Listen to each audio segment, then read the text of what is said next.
안녕하십니까. 공간기록 건축사 사무소의 김선영 건축사입니다. 오늘은 거창 프로젝트에 대해서 좀 설명을 드리려고 하는데요. 건축주님 연락을 받고 현장으로 먼저 찾아왔을 때에는 나지막한 언덕 위에 있는 현장을 멀리서부터 볼 수 있었어요. 하지만 이제 현장으로 가기 위해서는 직접 연결된 길이 아니라 약간 이렇게 우회하듯이 집 현장까지 오는 길이 동쪽과 북쪽 그리고 서쪽까지 이렇게 감아 올라오는 형태의 재미있는 동선을 띠고 있었어요. 현장에 다다라서 봤을 때에는 정말 파노라믹한 뷰가 산이 서로 다른 모습들을 각각 동서남북 이렇게 볼 수 있는 형태였는데요. 그래서 이 현장을 오기 위해서는 둘러보면서 올라오는 형태의 동선을 띠고, 현장에서 봤을 때는 정말 이 현장을 둘러싼 자연 경관들이 서로 다른 모습들이 좀 너무 멋있게 펼쳐져 있는 모습이었습니다.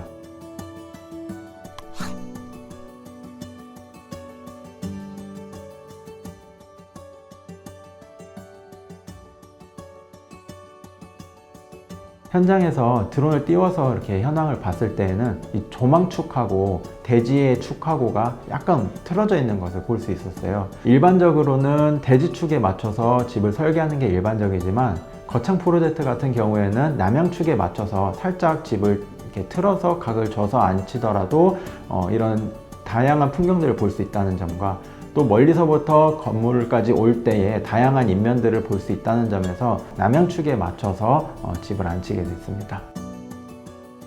현장 답사를 마치고 건축주님과 함께 어떤 건축주님께서 꿈꾸시는 집에 대한 이야기를 듣는 시간이 있었어요.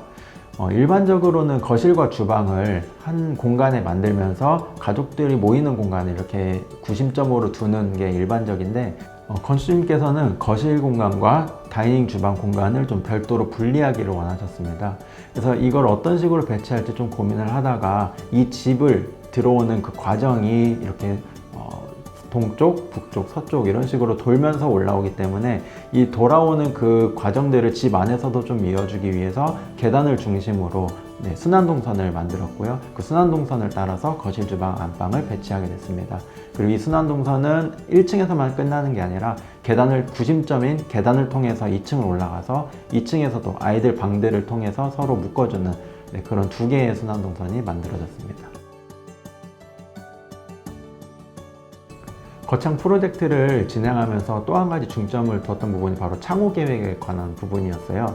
그래서 순환동선을 돌면서 이 파노라믹한 뷰를 어떻게 담아낼 것인가에 대한 고민도 좀 많이 했었던 것 같습니다.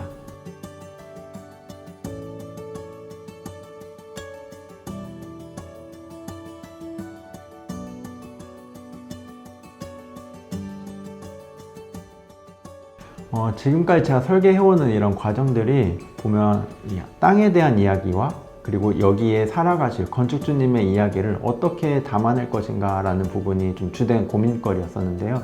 거창 프로젝트 같은 경우는 이렇게 이 땅까지 올라오면서 느꼈던 이런 돌아 들어오는 이런 독특한 동선과 건축주님의 원하셨던 배치 방식들을 순환동선이라는 건축적 장치로 풀어내면서 재미있는 디자인이 나오게 된 것 같습니다.